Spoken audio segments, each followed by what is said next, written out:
Oh, he's just looking at himself. My problem is I'm such a Leo. I'd be like, I look so good. I'm glad you don't have like one of those monitors because I would literally be staring at myself the whole time. Yeah. I'm working on that. You want to take a sip first? Yes. Okay, cool. Sippy. Cheers. They're going to be like, wow, they're loose starting out. I know, right? Hey, wait, let me chill. Hey, wait, let me handle it.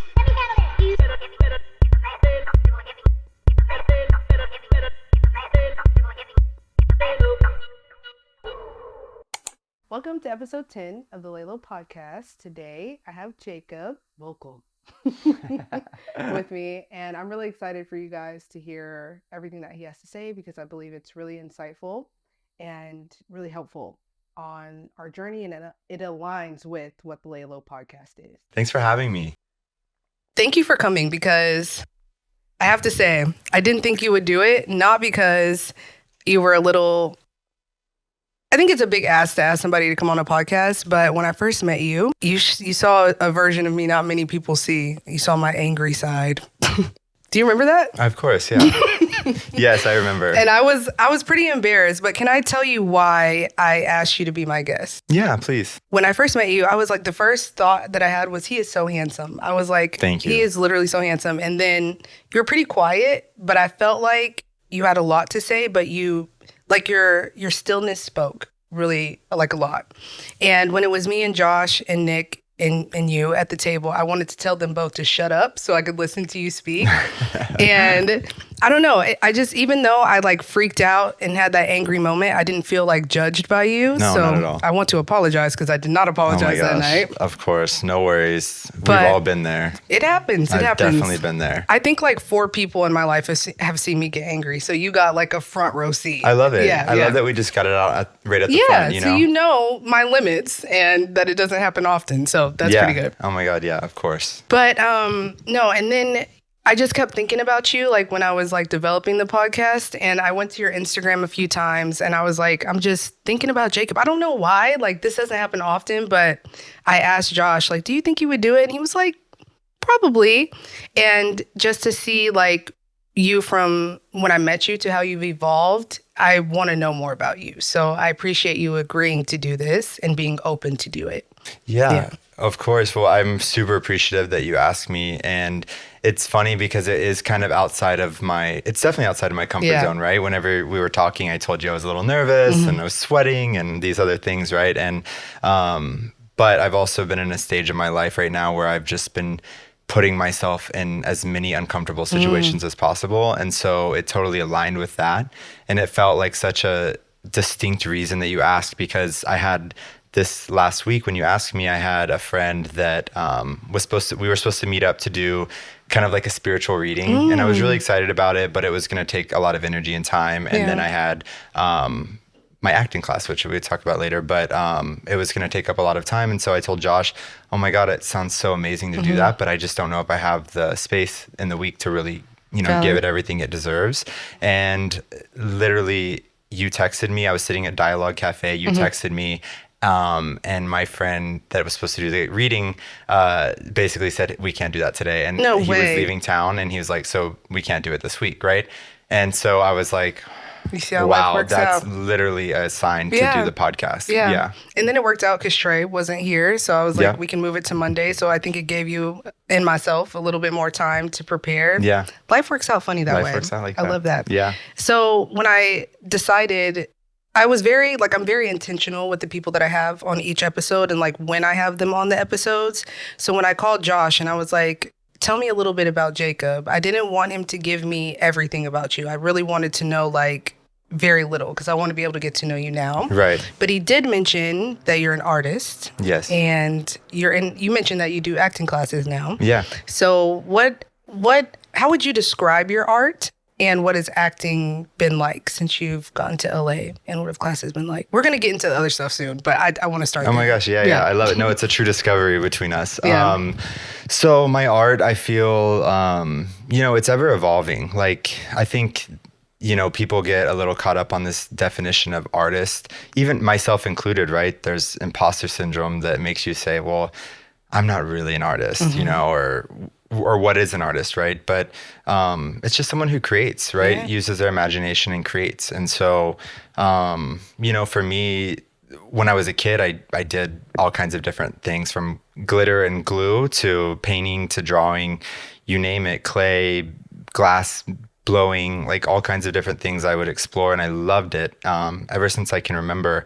But there's different stages. So when I was in Austin, I would describe my art as physical form. So painting and, mainly painting, working with different types of paint. But now I didn't bring any of my painting stuff from Texas to LA. And it's totally shifting. So right now my focus is on a lot of digital stuff, like video, a lot of short form video content. I've been trying to get into that and really self-motivate myself to do it and to push my boundaries, because it's something I'm not as comfortable with. And then doing the acting class. So that's kind of another form of expression that I've had a lot of fun with. And to me, it's still a form of art, right? It's using your imagination and creating. So yeah, that's kind of how I would describe it. Really, the word is evolving, I guess. I love that. Yeah. That's literally what this podcast is about, allowing like life to ebb and flow and allowing yourself to tap into other parts of yourself that you don't have to solidify being a creative person. You don't have to solidify the art that you do.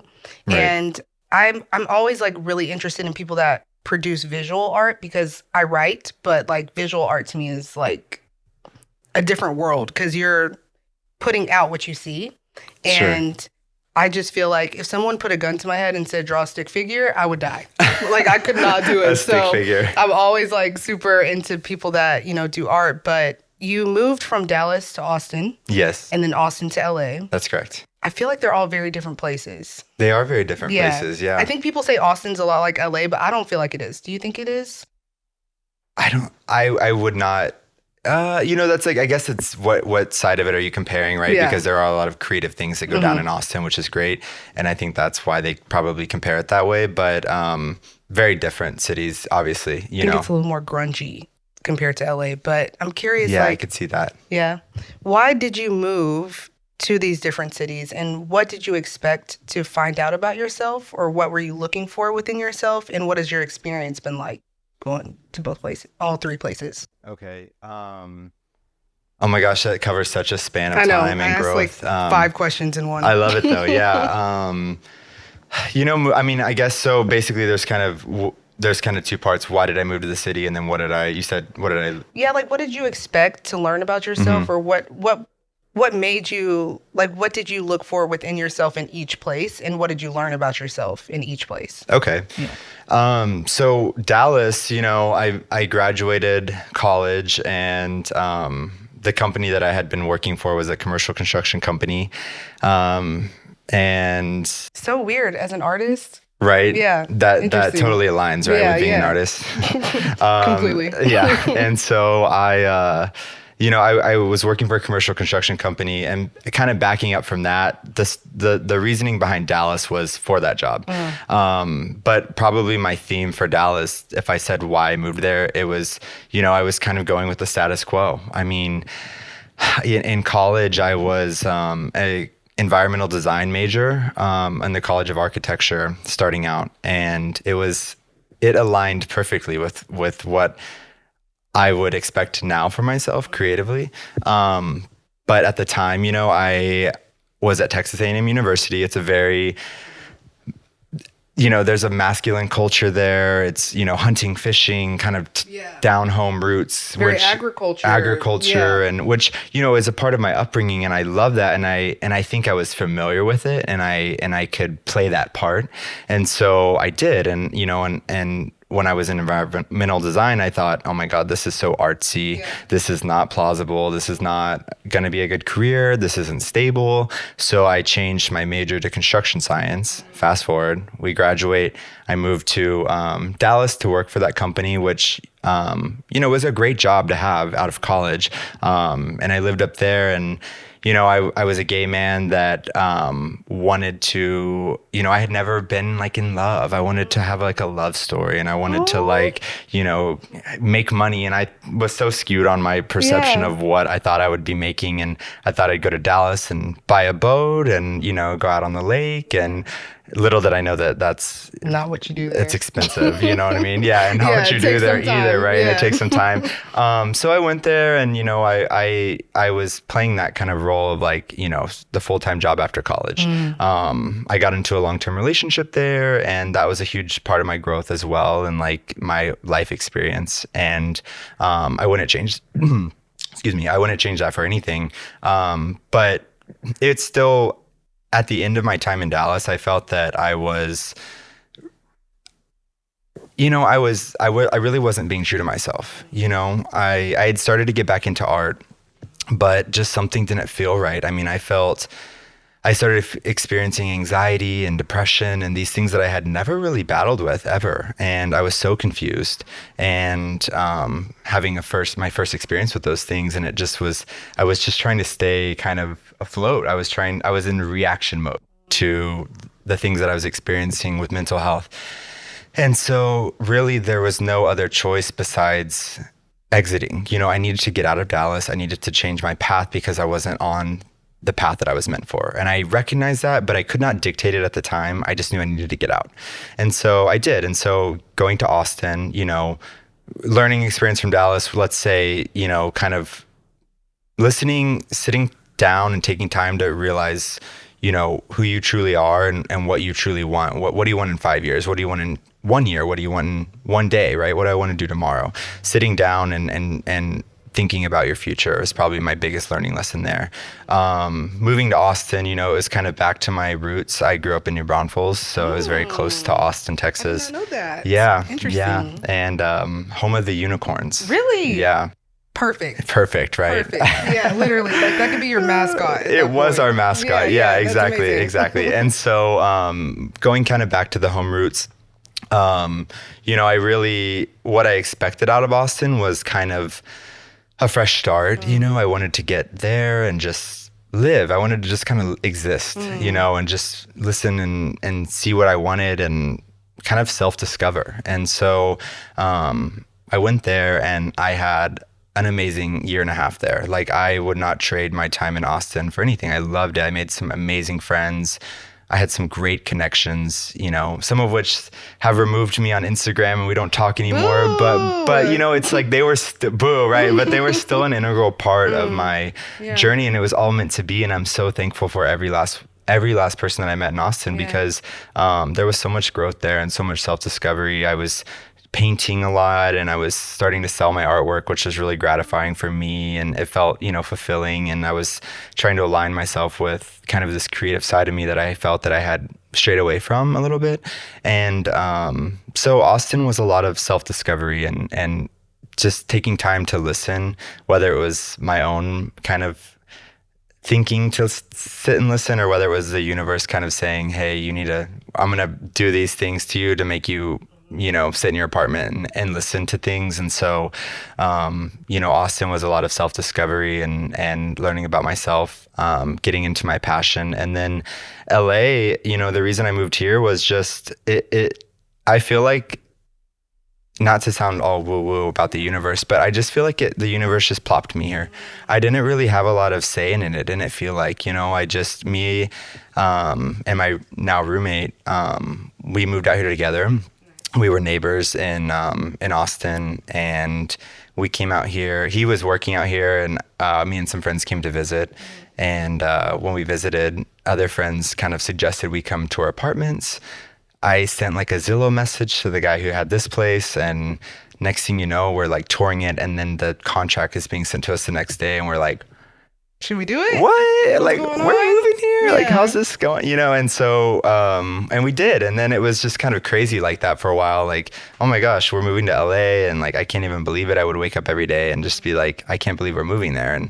And so it was really just kind of a meant to be thing. And, ever since I've gotten here, I've had so many little signs that have just made me like stop and smile and just know that I'm here for a reason, and that like, I'm exactly where I'm meant to be. And it feels so good to kind of know that I'm on the right path. I love that. And so what I've learned here, though, has just been to take care of myself, I think, and to really embrace my solitude when I need to, and feel that creative fire as needed. So I love that. Long answer, but that was a big question. I love that you talked about like there are a few things that you said that really spoke to me was going to Austin to try to find ways to listen to yourself, whether that was sitting in your apartment or that was going out and doing new things. And I think it's really difficult to trust your inner knowing and know that like it's not going to steer you wrong, but you have to learn to listen to it. Totally. And also just you said it sounded like corny or whatever, that the universe plopped you here, but I'm a firm believer in that. Like you will be where you need to be.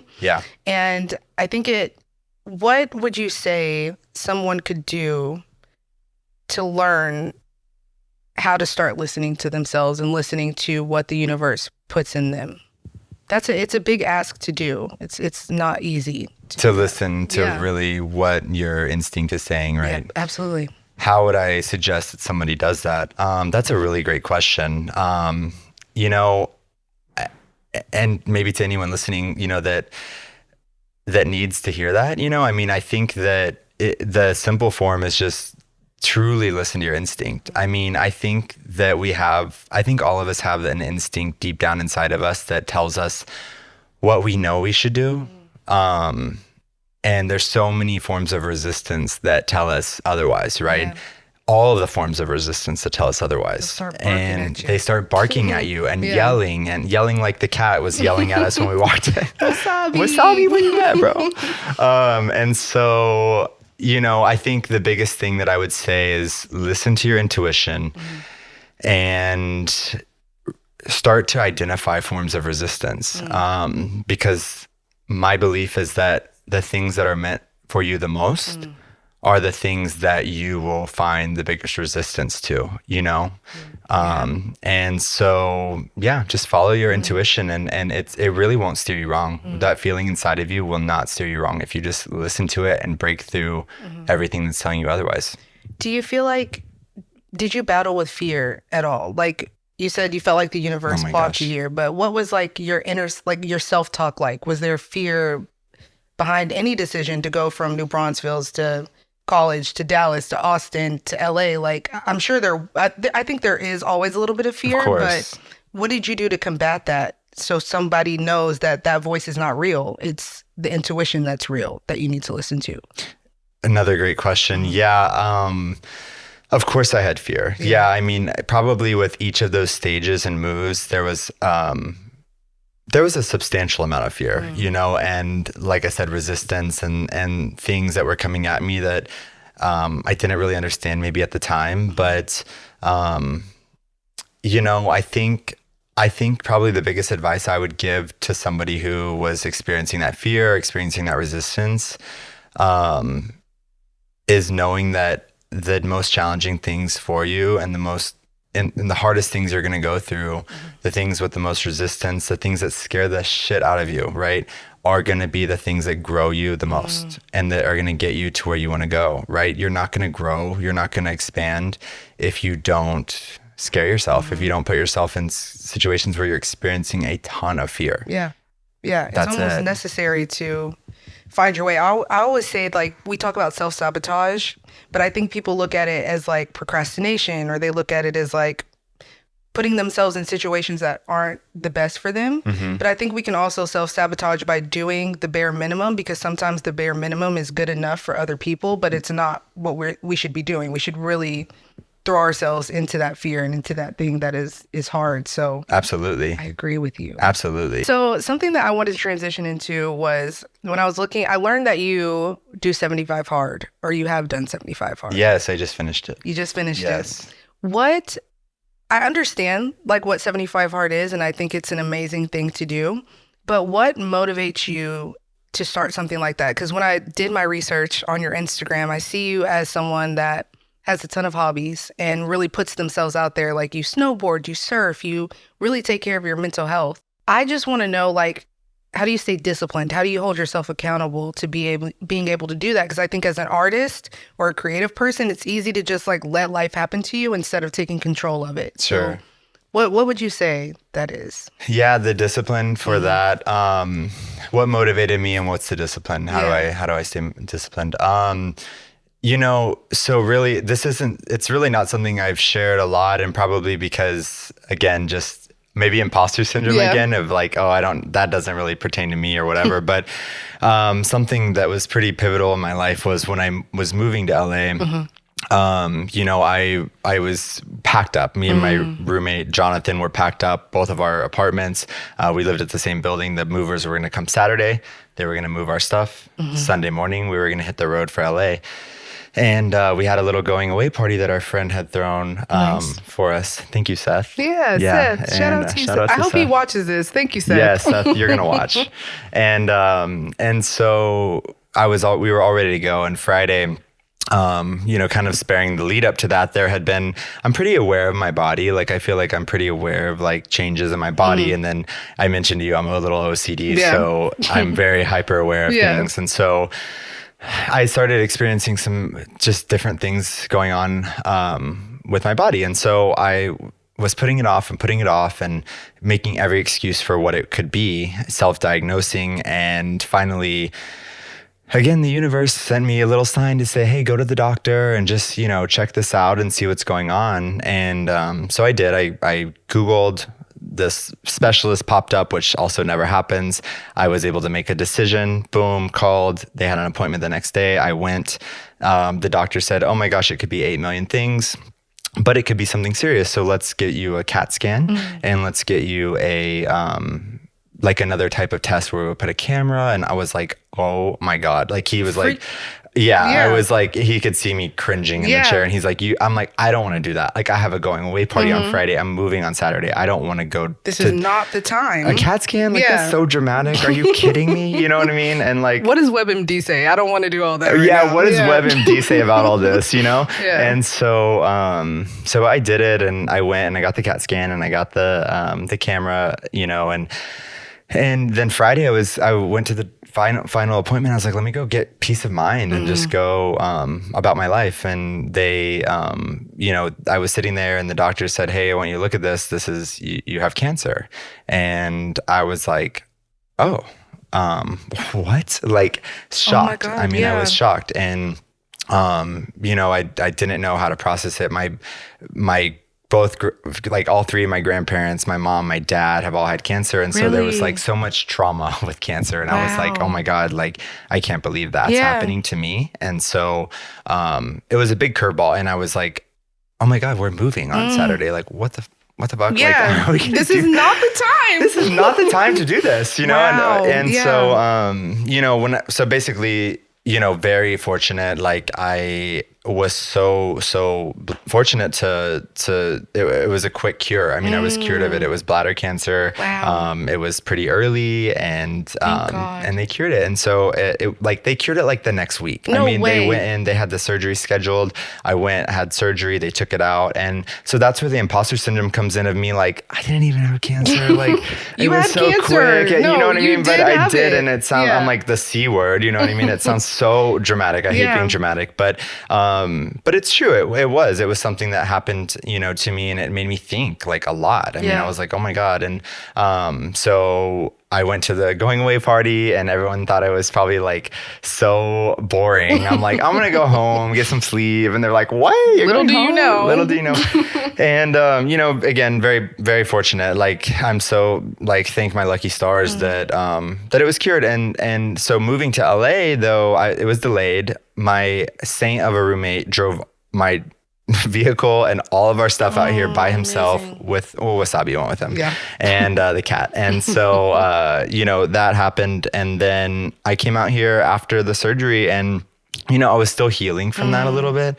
You know, I was healing from it, end of story, right? And so I was taking it very easy when I got here. And my instinct whenever I moved to Austin was you know, like, get there and make as many friends as possible, get in the social circles, meet the people, go to the events, go to the parties. And when I moved here, I just was like, my priorities are just a little different. I just am like so thankful like for everything that I have, and like my health, and like, what am I doing that's not supporting my health, you know, and how can I be stronger in that once I heal? Because right now I can, you know, I'm like can't lift things, and I can't, you know, and it feels like I'm slightly disabled from my functioning body, and I don't like that feeling. And what am I doing to either support or not support that? And there were a lot of things that I was doing to not support that. I mean, in Austin, I was drinking every weekend. I mean, if not I would have a glass of wine or sometimes a bottle of wine, on a weeknight, and no judgment, you know what I mean? Literally, I think that's something people don't talk about, having a bottle of wine by themselves. I'm like, it's not okay.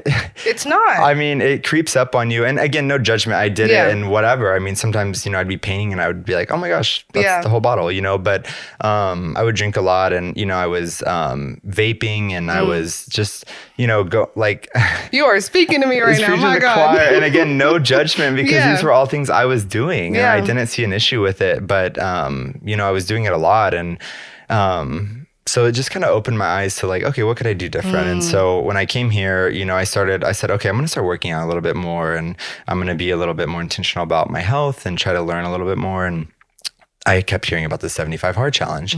And so I thought, that could be something I could do. That would really force me, with my extremism ways and my OCD to really commit and do that and lock into it.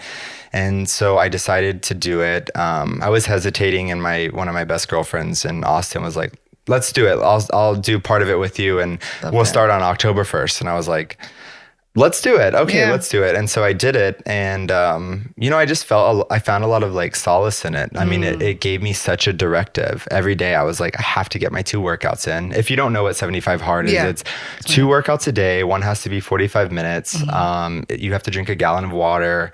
No alcohol. You follow a diet. It can be whatever diet you choose. And then what am I forgetting? Oh, you have to read 10 pages of nonfiction every day. Yes. And then you have to take a progress photo every day, which was 75 good too. days of that. 75 days of that. Yeah. And so it really gave me a directive and it kind of helped me feel like I was prioritizing my health. And so anyway, that's a long answer to the first part of your question. I love it. The discipline part, I think comes from just thinking of these goals and these commitments that you're making as promises to yourself. I mean, if I tell you, hey, Court, I'm going to do your podcast, on Monday at 3:00. I'm going to do your podcast on Monday at 3:00. I'm not going to just not do it for you. I mean, we agreed on it. And it's obviously what we had planned, right? You would probably be confused if I said, hey, never mind. I'm not going to do it. I'm not going to show up. Yeah. You'd be super like, what? That's I respect disappointing, it, but I would be disappointed. You would be disappointed. And you would respect it because that's you, but you would be disappointed. And so it's just thinking of it like that. Don't disappoint yourself. What are you committing to? And for me, the 75 hard was the commitment. And then are you going to let yourself down or not? And that's how I had the discipline to do it.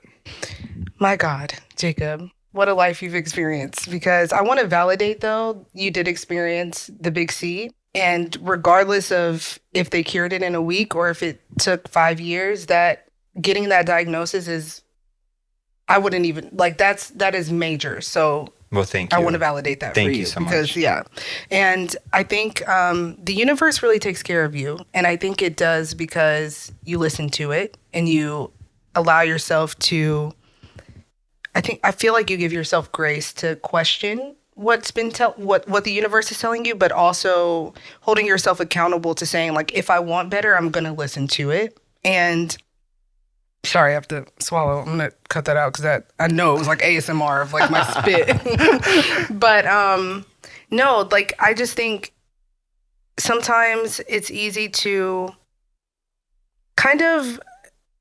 I think life will take care of us if we allow it to, and life will give to us if we allow it to. And it sounds like you allow life to really show up for you in many ways, and you really take the time to assess what it is that you need. Like even being in touch with your body, that's something that a lot of people don't talk about. Like it's important to know this is off, this is not working, this is weird, and listening to it. And you went online and like did research. Normally I'd be like, it's cool, it's like fine. Whatever. Yeah. We don't want to believe that things are wrong with us. Right? And it's fear. There's some fear in it too, because you don't want that to happen. Yeah. Of course. Oh my gosh. Yeah. But man, for them to, for you to do that and for them to be able to catch it, like that is really major. So I do encourage everybody to like pay attention to their bodies and be proactive instead of reactive. I'm very reactive, and then I end up with a mess, and I'm like, well, why did this happen? And it's like, because you don't take care of it, right? Right. And I'm not perfect at any of these things, right? You're giving me so much credit, and I appreciate it. Yeah. But it's a learning journey, right? Yeah. And it's things I'm constantly working on. But yeah, that is a good sign to go get your checkups. And even though we're young, you never know. You never know what's going on. So I kind of want to go into being back into your artistry. Yeah. And do you work a 9-to-5 job, a corporate job? I do, yeah. What is it like balancing that? Because I think sometimes for some people, getting caught in the rat race of having to work a job while all you want to do is be creative can be stifling. Oh my can be gosh. debilitating. It can be draining. Draining. Like, there really is a level of discipline to come home from working a corporate job and saying, like, I got to work on, something to keep my creative juices flowing. Right. So what do you do at the end of your day, or how do you stay diligent in going to acting classes, even though life is set up that we got to pay our bills? We got to pay the bills. We got to do what we got to do. Make the money, yeah. And sometimes our creative stuff don't pay the bills. It does not pay the bills. I've been paid very small as a writer. Been paid, but not enough. Not what you deserve. Yeah. I mean, it really, truly what you're saying. I mean, we have to pay the bills. Sometimes that's through a 9-to-5 corporate job. And the goal is to hopefully one day just to be doing what you love, right? Absolutely. Just truly be doing what you love. But until then, the reality is, we got to pay the bills. And so, I actually heard something the other day, and I don't know if it's like we shouldn't be giving plugs to other No, give plugs, please. This is a resource for people. This is a resource, yeah. But one of my favorite podcasts is the Mel Robbins podcast. She's amazing. And she talks about the 5 stages of your day. And this is something I've learned recently. And I'm like, oh my God, it clicked so hard. Especially, I find myself not that long ago and still to this day complaining, I don't want to do this meeting, or this is so draining, or like, this is soul sucking to be on this meeting right now with, people that I don't know what their lives are like, and I'm very private at work and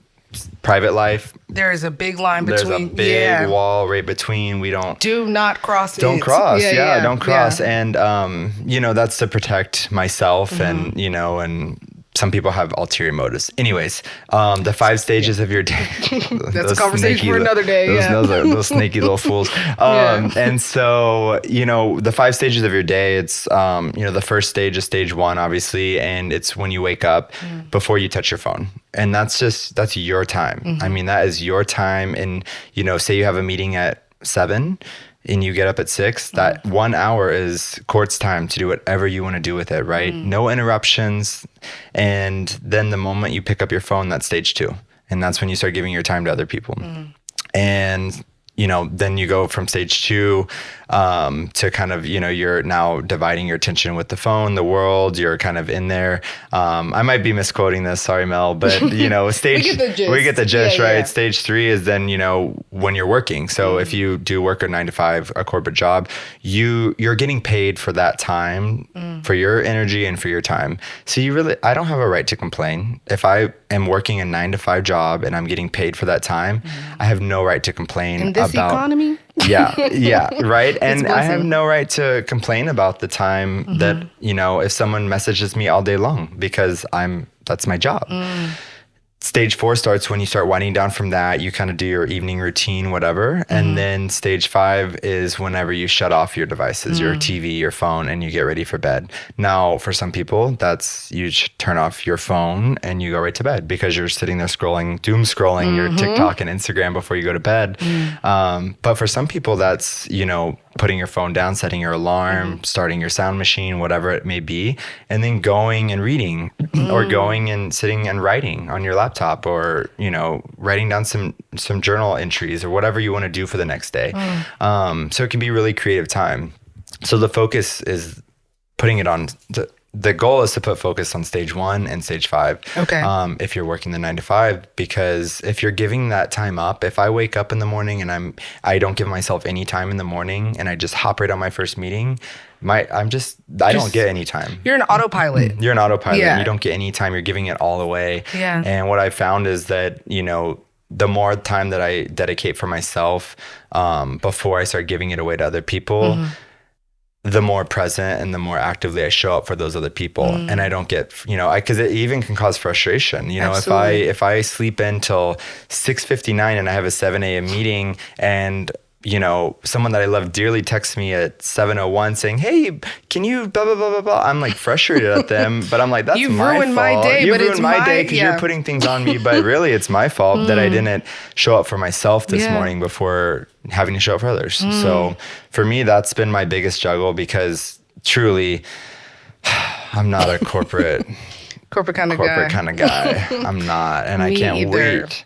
till the day that I can just truly do what I want to do. Yeah. But I'm very fortunate for my job. Mm-hmm. I really am, and I do appreciate it. I mean, especially health insurance and all those things. I mean, it's just It's major. it's major. Yeah. I had to get out of, because I used to be that complainer, and now complaining is like my number one, like I can't stand it, and I can't either. It's so difficult to listen to people complain. I mean, and granted, like there's a lot going on in life. Like life today is so different than it was 10 years ago, so I understand it. But Right.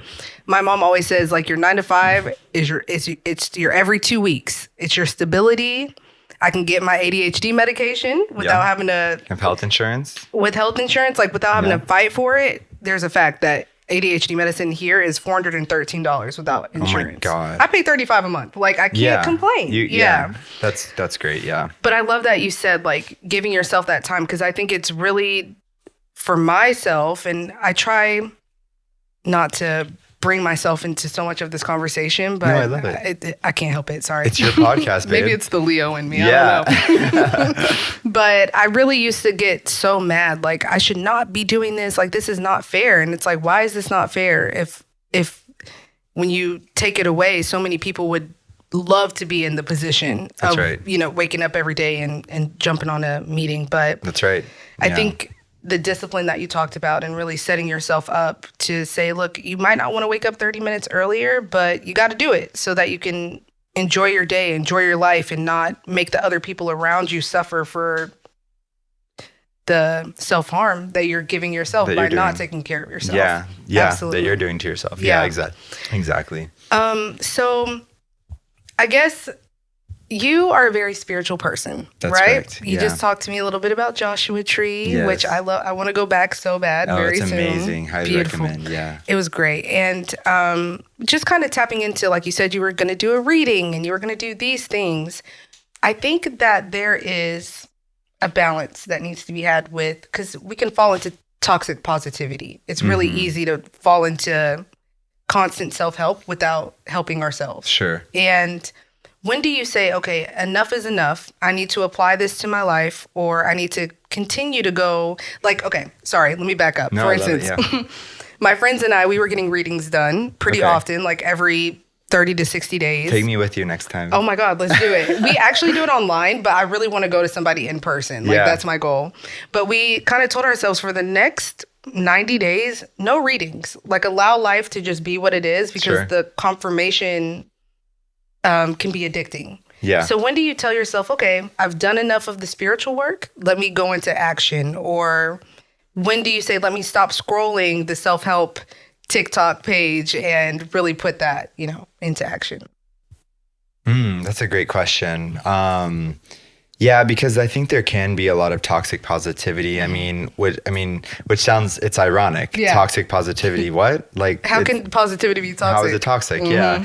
But it can be if it's blind, right? If you're blinded and you're just applying like a positivity band-aid over anything bad that happens. Oh, it could, I hate this phrase. It can always be worse. I'm sorry to interrupt you, but do not invalidate somebody's experience. Right. That is so invalidating, Right. and it Maybe makes this me one's so bad mad. enough. Yeah, Yeah, like wait. this might take me over the edge. The mountain is not far. I could jump. You know what I'm saying? Right, Yeah. right. And to me, that's a positivity band-aid of, well, I don't want to actually address and talk about what's really going on and these feelings, these difficult feelings that are arising. So I'm just going to say, let's silence it and just say it could be worse. And then we don't need to talk about it. It's like, what's No. that doing, right? That's not doing anything. So I think trying to avoid these, colloquialism, what is that word? Colloquial? Colloquialism? Yeah. Do you know what it is? Colloquialism. Thank There we you. go. That's a tongue twister. Trying to avoid these, like it could always be worse, right? And avoiding those kind of instances. And my thing is like, when I was first getting into like the mental health awareness kind of vibe, I don't know if that's like a vibe, we want to call it a vibe, but like, whenever I was starting to realize like, oh my gosh, mental health is such an important thing. And like, let me talk about it. It's great. I would talk about it to anyone that would listen. I mean, I was like, do you want to talk about mental health? What is your trauma? Let's dig through all of our trauma. Yeah, exactly. And I'm like, okay, I'm kind of over that. You know what I mean? Like, it's great. And if someone in my close circle, it comes to protecting energy, right? If someone in my close circle needs to talk about something, absolutely, let's talk about it. But my goal is that if I've kind of conquered something and I've mastered it, I'm going to put it to bed. Like, I don't want to keep talking about it and beating it to, a pulp because it's done, it's over. And I've made peace with it. I've healed myself through what I needed to heal through. And so I'm going to put it to bed and we're going to set fire to it. We're not going to talk about it unless we need to talk about it as like a reference or whatever. But, I think it can become so drowning whenever you always are talking about your traumas and your healing. And, you kind of become one of those people. It's like, oh my God, I don't want to go over to Court's house because that girl's just going to talk to me about her trauma and her healing the whole time. And what is new today? And I just want to talk about the latest episode of whatever and drink some wine, and so trying to avoid that, there's a time and a place for it, trying to find the right times and the right places for it, putting the things to bed that you need to put to bed, and then avoiding those positivity Band-Aids. Absolutely. Yeah. I think at one point in my life, I developed a bit of savior complex because I was so hyper aware of everything. Like, ooh, you don't organize this way, you might have ADHD. You don't do this, you might have autism. Dr. Court. Yeah, Dr. Court. I was like diagnosing everybody. And then I realized it was like, that was a way to Band-Aid avoiding my own issues so I could diagnose everybody with everything else. And I had to realize that like my experience is not other people's experience. Sure. We are all an extension of each other, very well connected, but spending that time to just spin your wheels on what's going on is sometimes debilitating rather than just moving forward. Like sometimes you just got to keep it moving and figure out, what's next and how to address the next thing. And I feel like I like what you said there about, because there's something beautiful about that, about you wanting to tell your friends like, oh my God, I think you might have ADHD or you might, because you've experienced it and now you're trying to help them grow. And another lesson I've learned is like, you have to let people learn their own lessons. They got to learn it themselves. And I used to try to do that too. I would always try to apply it or be like, you know what, let's talk about this or let's talk about that. And it's like there's some block that the universe is like, you can't tell them that. They got to learn that on themselves. And what right do you have to be the person that tells them that? That's my job. That's my own job. You do your own thing. Yeah, exactly. Yeah. I just learned that recently, actually, with a friend that I was like, you know what? If they call, my response now for advice is, what is the best decision for you to make in this scenario? And what would you typically do? And then I would ask like, do you want my perspective based off of what I've experienced? Not just like, you need to block them. You need to do this. You need to text them this. Like, that's not my responsibility. That's a really mindful way to do it. I like that. Yeah. You kind of let them give themselves advice first. Exactly. Because they have good advice. They're just not, we don't know how to give it to ourselves sometimes. Man, yeah. Let me tell you something. I've read so many self-help books. I can tell y'all everything, but you come to me and try to tell me, I'm like, what do you know? What are you talking about? Yeah. I don't like that. No, I love that. I feel like there is, I feel like you give yourself a lot of grace, like I said previously. And as a creative, there's this stigma that we have to create all the time. If you're not creating all the time, you're not a creative person. If you're not writing, you're not a writer. If you're not painting, you're not a painter or an artist. How often do you express your creativity? And do you feel like it's something that you have to continuously do throughout your life? Yeah, I love that question. Because you're right. I think there is, if no one else is putting the pressure on the creatives are putting it on themselves. What's validating me that I'm an artist? What's validating me that I'm a musician? What's validating me that I'm a writer? Yeah. And, I think that we could debunk the myth that you have to continuously create to be considered whatever you're considering yourself, right? Or whatever you want to consider yourself. I think there's such a truth to creative blocks. You know, I think that those are so real. People experience these moments of, I can't create. I don't know why. I can't, you know, whatever it is, right? But there's so many ways I think that we can inspire ourselves and be creative. And I think for me, at least, it roots a lot of it back to what is my most childlike, wondrous state, and how can I get there? Because if I'm there, oh my gosh, you remember being a child? Dude. Making up all these stories in my head. I'd be climbing trees. Living the best life. I was digging up worms. Digging up worms. And you were like so blissful, happy.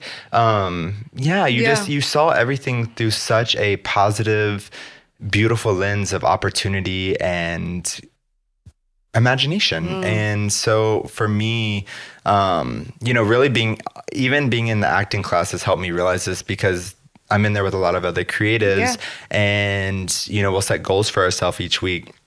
And, one of them will say, this week, I think I'm going to write a poem. Or this week, I think I'm going to go on a hike. Or this week, I think I'm going to get my watercolors out. I haven't done watercolor ever or before, or recently. And I'm like, wait, you're a writer. Why are you doing watercolor? Or, wait, you're, a painter. What's hiking have to do with anything? But for me, I say hiking because I go hiking now damn near every day. Really? Yeah. I do running canyon like every day. Let's go sometime. I love Let's hiking. go soon. Yeah. Okay. Yeah. I love it. I love it. It's so quick and easy. Yeah. And for me, I go and it's like being a little kid. I mean, I mentioned I climbed trees and things when I was a little kid, and I loved being outside. I would always forget my shoes. I was always barefoot. I was always climbing things and outside, and me and my cousins would run around in the pasture and whatever. Love that. An adult playground. And so for me, just going on a hike and like taking the little path that's like not as taken, or just going out there and like staring up at the sunset or whatever it may be, I do my absolute best at thinking, and I have my best, most creative ideas on those hikes. That's why I go every day now, because I'm like, wait, that was part of the 75 hard. My outdoor exercise, I used running canyon a lot to do that, and it was easy and it was accessible. And now I'm like, okay, I'm definitely keeping that part because it is so creative for me. Even though you'd think hiking isn't an art, but dude, people literally hike for a living. Like, it could be something super big for people. Like, whatever sparks your imagination and helps you create, right? Yeah. And so, anyway, debunking the myth that you have to continuously create, you can just do things that inspire you. And I think that's just as beautiful. Yeah. I'm really big on people trying new things. Like, I do not like this term. It is overused, but I'm in my era, like blank era. I can't stand it. Taylor Swift. Literally, Taylor Swift, Swifties. But I'm in my like fail safe era. Like, I'm okay with failing if I try something new, and I really want, people to experience that. But I think as an artist, there's like, I've written a lot of like EPs that I never put out, and I felt like I failed. But it's I've like, heard some of your music. It's beautiful. Are you serious? Yeah, I'm friends with your brother. Why would he? You don't think he's playing that for me? This is my imposter syndrome. I don't like that.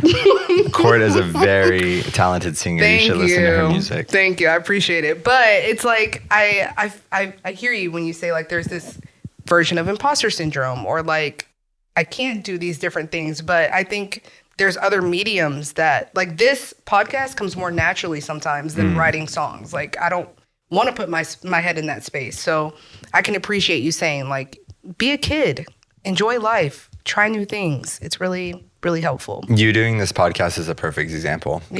Of stretching your creative limits and doing something different. If you need a break from the writing every now and then, this is hyper creative. Like this podcast. It's fun. I have Trey though. He helps me. If I had to do this by myself, dude, I'd be sick. Trey's and he got puts all up the lights up in here. All the lights, the cameras. He puts up with my cords. shit. My God. We'll talk about that another day. Sorry, Trey. But okay, so I'll cut this part out. I'm reading my questions. I have one. Okay, this is a good one. So what would you tell yourself 5 years from now, or 5 years ago, 1 year ago, and what do you hope to embody 5 years from now? These questions are difficult because this podcast is about going with the flow, but I also think there has to be a little bit of awareness for, our future and stuff. So 5 years ago, we're in like what, 2019? Okay, so I was in Dallas. What would I tell myself 5 years ago, 1 year ago? That's the question? Yeah, and then 5 years from now. And then 5 Or years. who do you hope to what do you hope to embody 5 years from now? Okay. Yeah. Okay, yeah. So 5 years ago, I think 5 years ago I was so stuck in my head. I was so in my head, and I was trapped in there. And I think I don't know. I mean, if I had to tell myself something 5 years ago, I think I would say, hey, just breathe, listen to your intuition, and go where you know you're meant to go, and like you'll be okay. I think I would tell myself that 5 years ago. Just to give myself some peace, tell myself to chill the fuck out and take a motherfucking breath, dude. It's not that deep. It's not that deep. It's not that serious. Same, we don't need dude. to put yourself in this like despair that you're putting yourself through, Absolutely. and it was truly despair. Like I was like desperate to get out of that mental state. And so, yeah, telling myself that. And also telling myself that you have everything you need to be healthy mentally inside of you. I think that would have been important for me to know, because I'm a big advocate for, if somebody needs medication for their mental state, totally support. And, I've heard of it as kind of like medication can help make your basketball court smooth, like make you a nice slick basketball court so you can play, good. so you can learn to play basketball. And then once you're like Shaq, you can like probably play in some third world country on some clay rocky cliff. Right. You could probably dribble a ball, Yeah. but at first you probably need the smooth court to learn. Just to get the skills, the fundamentals the down. fundamentals and the footing. And so, but at the time, I mean, I was throwing medications. I was like, what can I take to make myself happy? And it was all in here. It wasn't something external that I could do. It was all in here that I needed to learn. So that would be my advice. And then a year ago, I was in Austin. What is it? It's December. So I had been in Austin for like a year at this point, and I was still learning so much and I was still struggling so much with different things. But I think I would tell myself, it's something that I haven't mastered, but I think I would tell myself, hey, don't worry about so much what other people think. Don't worry about them. They don't matter. It's a big thing, man. That does not fucking matter. And that is one of the biggest holdups that I probably have experienced in my life, is caring what other people think about things. Because 9 times out of 10 people are thinking about themselves. 9 times out of 10, they're not even thinking about you. Absolutely. We're like giving main character energy walking down the street thinking all eyes on us, but and somebody's walking by thinking like, how am I going to pay for gas today? Like, they're not or worried like, about oh my God, you. that person's looking at me or something. You know what I mean? Yeah. And so I think I would say, don't worry what other people think. And then 5 years from now, what I would hope to embody, I would hope to embody just living my truest self, my true self in its truest form, not caring what another soul thinks about it. That would be what I hope to embody 5 years from now, because like I said, I'm still working on it. As much as I'd like to say, I don't care what anyone thinks. I definitely do. I definitely do. And, it's something that I'm working actively to extinguish it, to get rid of it, and to just embrace creativity and whatever brings me light, whatever fuels my fire to create, put it out there. Don't care. I love that. Even when it's messy, even when it's not perfect. Absolutely. I think that speaks back to something that you said, like when you left Dallas, it's because you were kind of stuck in the status quo of doing things. And that was a big reason why I left too, was I felt like my life was just like spinning circles of the same thing, the same people, the same crowds, I had adopted this idea that this was the life I was supposed to live. Yeah. When it's like, I looked up one day and I was like, whoa, my perspective could be so much bigger, but it's very small. And I really struggle, I think still to this day, with, you're kind of in the place that I would love to be in. And I'm trying to get there. Like, in what regard? I had a really tough conversation with myself last night. And I feel like I lied to myself a lot about where I'm at, but I'm really not there. But I try to form this version of myself to make myself feel better about what I'm not doing. So we're going to need elaboration. Where did you tell yourself you were at, and why do you think you're not there? So I don't know. It's like sometimes I try to excuse maybe things that I've experienced in the past for why I don't do certain things for myself, why I don't take care of myself in certain ways, when it's like, that could be true, but it doesn't have to be the truth. And then also, I think sometimes even the people I'm not a liar, like, oh, I just lie about random shit, but it's more of like my well-being, my state of mind, what I'm actually doing. So I can make things feel bigger than they really are because... Like issues bigger or accomplishments bigger? Or no issues. I would say like, oh my God, I'm so tired. But it's like, I'm really not. I just don't want to do what I have to do. Right. So me telling somebody that, or like, oh, I worked on this all day. You did, but it really wasn't that difficult. You just don't want to do the next thing that you need to get done to get where you need to be.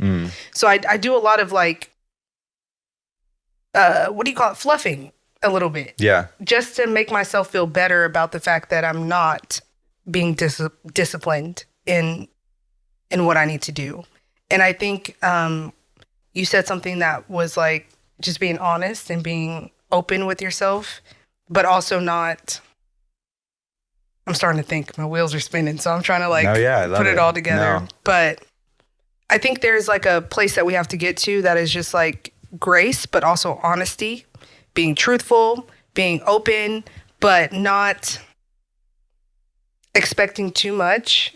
Like I said, 5 years from now, like you're like, I just want to be the best person that I can be, but also being honest with why in 5 years you might not get there based on what we're doing today. If that makes sense. I just feel like I went in a big circle, but.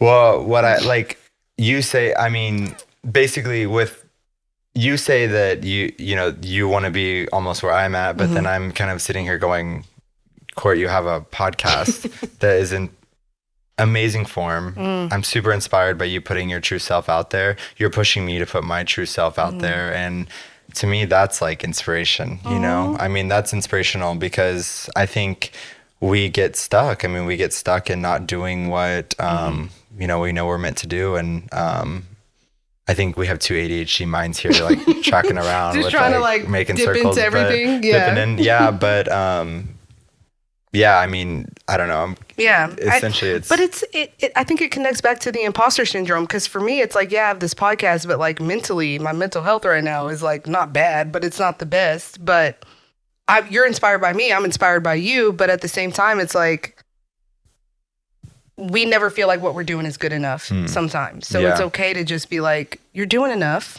but also don't lie to yourself and feel like you're doing more than what you're doing to stay in a comfortable place. I think that's kind of where I'm at, is like, right. Don't get caught up in all I think that it's easy to make constant to-do lists. I mean, I will stay busy all day long. And a lot of it's resistance to what I know I need to do. Say I want to create a new reel or something like that, right? I'm like, I want to make another reel, right? And so, I'm going to do that. Well, but first I got to go exchange that shirt that I bought. And I don't know if I liked that pair of shoes, actually. I think I might take them back again. And then my car needs to be washed.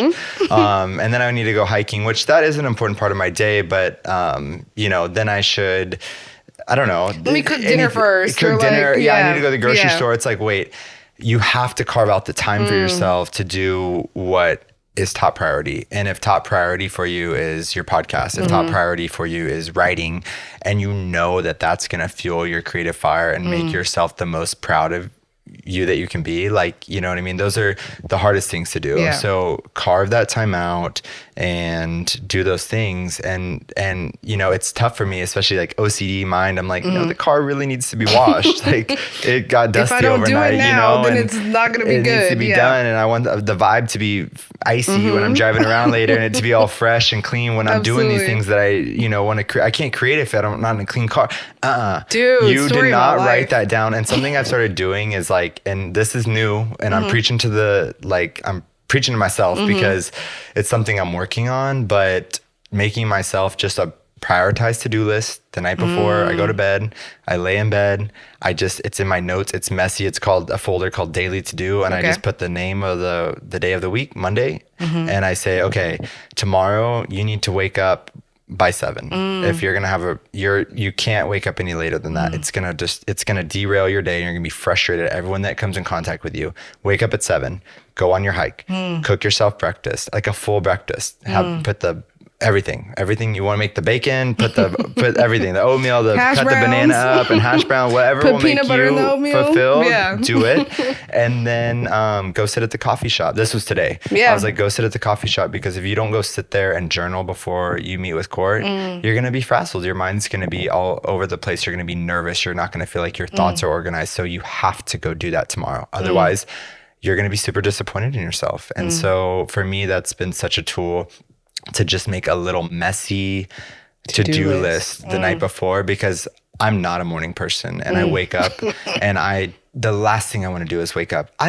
It's so silly. I'm like, I could be going to fucking Disney World. Literally. Like literally the happiest fucking place on earth. And then I'm like, I don't care. I'll just would rather not go to Disney World today. I just want to be in my bed. I want to be in my bed. But it's 4 or 5 o'clock in the morning. Like if I've been up all day, oh my God, keep me up till 4 or 5. I will watch the sunrise and then go to sleep all day. Yeah. I'm such a night owl. And so for me, getting myself excited the night before and putting a stop, that's the hard part with the night owls, is putting a stop, saying, no, it is like 1 a.m. You got to go to bed. You have to go to bed.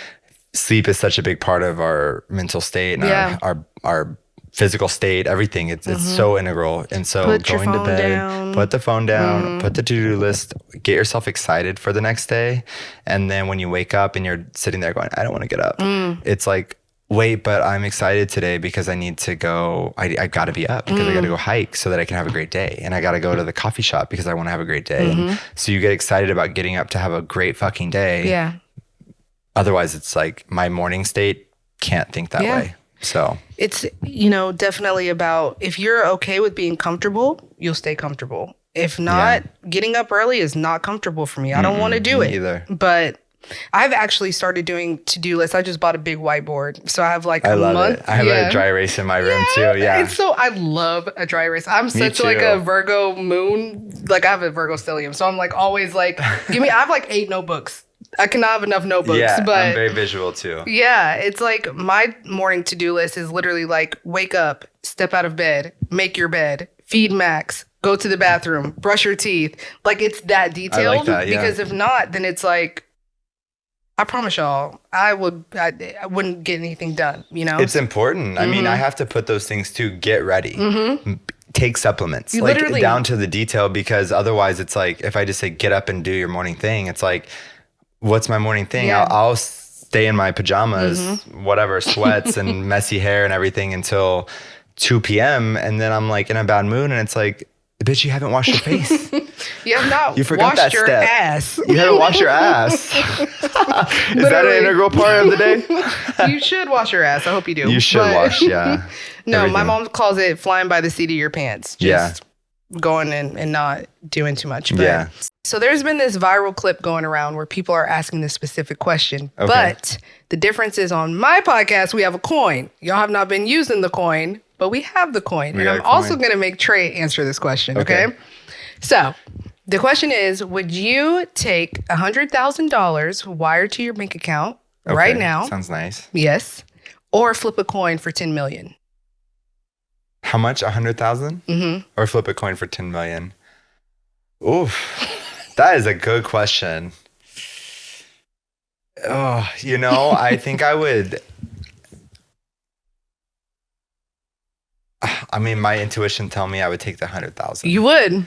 Okay. Yeah, just because I think I would be so fucking mad at myself if I like flipped that damn coin and it was like 0. Yeah. That's valid. Yeah. That's valid. Yeah. I feel like a lot of people would take the 100,000. Yeah, because I could do a lot with that. Trey. I think I would flip the coin. Oh, good. Let it ride. Because like, if I got $10 million, my life would be very different. But if I didn't, I would still have my life as it is right now, which I'm okay with. Okay. So I feel like if I took the 100,000, I'd always kind of wish that I flipped the coin. Yeah, I'm on the same page as you. Like, and I feel your answer hardcore. Yeah. Like, I definitely feel You want it that. all or nothing though. Yeah. But yeah, I think I would be almost mad at myself if I took the 100,000. Okay. Well, That's valid reasoning. You can just stay right here because unless you want to go.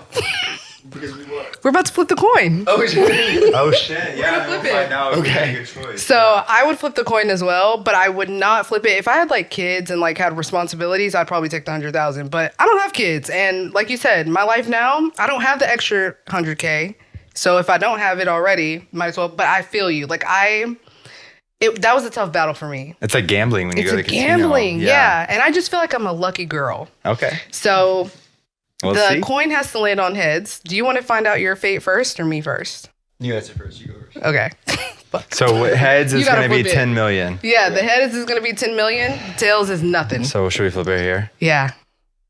Oh my God. All right, ready? Yeah. Oh my God! You would have made a great choice. Got 10 mil. I got 10 mil. I love Damn. that. Okay. Good Damn, choice. I wish this game was real. Real. Yeah. All right, you ready? I don't know how to flip a coin. Do you want to flip it? Sure. That was a great flip. That was a Trey. great Yeah. flip, yeah. I'm gonna try. Okay. So heads is my 10 mil. Yeah. Yeah, that was a really good flip. I'm just gonna like kind of do it ghetto. Like. Okay. Oh no! Where'd it go? It went heads. Oh, I would have been so mad Okay. at myself. Good thing this game's not real. All All right, Trey. This is your. right. Mine? Yeah. Right. Ready? I'm just gonna do a ghetto You're too. gonna prove me wrong. No, I rigged this coin. It's like two heads. It's all heads. All right. Hey, okay, so I'm the fool here. Yeah. I should have. We all got gambled 10 it. mil. Thank you, Trey. Yeah, and so much. Yeah, exactly. Thank you for joining me on this game. I'm happy for you guys. Sad for Thank you. myself, yeah. So who can we talk? Who got the 10 mil? But I wanted to play that because I think it's really, I feel like life is just a big gamble. You never know what you're going to get. You never know what's going to happen. But I also understand security and stability. So maybe me like a year ago, I would have taken the 100K. But right now I'm just kind of like, Fuck it. fuck it. Just what's the let it worst that ride. can happen? Yeah, Yeah. I love So it. I support you in your Okay. decision. Even though I was like debunked. I Like, mean, yeah, but like, who knows? Like maybe they should add the option of like, okay, but if you flip the coin, you still get the 10 million. You know, that could be cool. That would be cool. That'd be really cool, actually. Yeah. Yeah. 100 or 100,000. 100,000. Yeah, I was like 10. Yeah, everyone wins. Yeah, everybody gets something. Well, I want to play one more game. Okay, let's do it. And I want to ask you if in 5 years, for the next 5 years, if all of your bills were paid, all of your needs were met, you literally could wake up every day and do whatever you want to do. What would be the first thing that you do? And what would the next, maybe, let's go with the year of your life. What would that look like? So all my bills are paid, and I can just do whatever I want. I don't Yeah. have unlimited money to do whatever I want. I'm just I didn't think that through. my current lifestyle is paid for. Yeah, and you could have some funds, you know. Okay. Not unlimited. You're not a Nepo baby, but you are But taken like care I'm of. quitting my job. Yeah. I'm living my life. I Yeah. have plenty of money and not worried about bills. You can eat. You can maybe travel a little bit. You okay. can, take care of yourself. There's a lot of options. Yeah. Okay. What would I do? You know, I think I would just work really hard towards my goals. Like, and part of that is, you know, my goals are to create, right? And so part of that's to inspire. So I would definitely be traveling. Nice. Definitely be traveling. But I would just be working really hard to create and to build my own kind of brand and my own kind of income stream, because I would want to be self-sufficient later after the bills weren't being paid. I would want, you know, money is only so much. I think the self-gratification from creating something you're proud of is the bigger piece for me. And I think that's what I'm yearning for, is to create something that I'm proud of. And then to be able to give to like my parents who have given me everything. You know what I mean? That's like my dream. Like if I could one day they have like everything they need. They don't But need it's me, just giving but back. like giving back Yeah. and like doing something really special for them because Saying they've given thank me you. everything. Saying thank you. Yeah. That's like my biggest goal. Yeah. I agree. I definitely. It's interesting because I asked this question because I saw a lot of people answering on TikTok, and a lot of their answers were do nothing. And I asked my mom. I also asked her the flip coin question. She said take 100K. So you guys are aligned. Me and Kimber are aligned. But a lot of their answers were like, I wouldn't work. I wouldn't do anything. I would just sleep. And I thought the complete opposite too. Like work really hard. Yeah. You free have- up all that space, the zone 2 through 3 Yeah. or 4 or whatever it is. You just It's clear that no out. excuses. No but excuses. on the other side of that, I have been in that position when I was younger, you know. Thankfully, my mom took care of me until I was 23 and I didn't have to work. I did work because I like working, but I found that doing that, I just went buck wild. Like there was no structure, there was no anything, but I think in today's time, I would do the same thing. Right. Like, just work hard. I think you would. I know you would. Yeah. Oh my God. My life of like partying and letting loose, y'all, it's done. I am an old woman. I just want to be on the couch with Max. Yeah, wine. Maybe get a wasabi. Yes. Get another cat. But I just always, I'm curious because I want to know where people are at. Is it like I'm done with life, I'm exhausted, or if it's like I still want to work hard, but work hard in the way that I want to be able to. Yeah. And I agree with giving back to my parents. That's my goal as well. So. It would feel really good, yeah. And I think the work part is what fuels me the most. You know, it's like the biggest resistance there, but it's also the most gratification. Absolutely. Well, my last question is what, agreeing to do this podcast, like what is something maybe that I didn't ask or maybe that you've been thinking about lately that you want to be able to express and tell our listeners? Or if you did have advice for them outside of what I've asked, like where are you at mentally? And what do you wish you could tell somebody just like random on the street on a, a random day? You know, I'm surprised this answer is coming to me right now because I was about to be like, oh my gosh, I don't know. I covered everything. But, you know, last night I was having such a block. I was sitting at my computer and I was like, get this done, like get this work done that you want to do it. You want to do it so bad and you're not doing it. Yeah. And so I couldn't get it done. And so I Googled like, I don't even remember what I Googled. I just Googled something to try to inspire myself. And this random talk came up and it was like a TED talk. And basically it made me start crying because the message was pretty simple. It was just, hey, start now. Like start where you're at with what you have. Start now. Like you have to start now because you never will otherwise. Like you can always wait for this or that to align or that this more money or more clothes or a better place to live or whatever it is you're working on. I think we always make excuses for like, I want to get everything ready and then I'm going to start. But it's like, it's never going to be ready. It's never going to be ready. Yeah. And something you said earlier is, you know, it has to be messy. If it's all refined, you're not growing, you're not learning. Start now, start messy, start with what you have, and it'll be beautiful. I love that. Yeah. I love that you said that because I've asked that question a few times and I think that's not saying y'all's answers weren't great, but that was like one of my favorite because I think even doing this podcast, like I know I'm able to have help, but even if it was on my phone and just like with these mics, I would do it that way. Like it doesn't have to look perfect. Personally, I refuse to have less than what I want.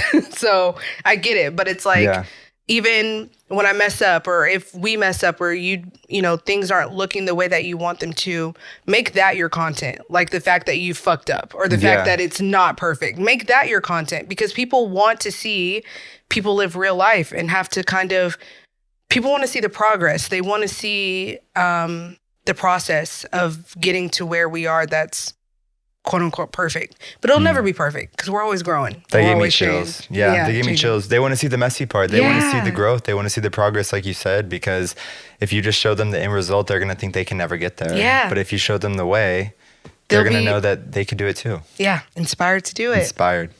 Well, Jacob, thank you so much. Thank you so much for having me. I feel great about this. This is such a I'm so happy you asked me to do this. I'm glad you got to see me in this light this time instead of this is great light. Yeah. I'm glad you got to see me in this light too.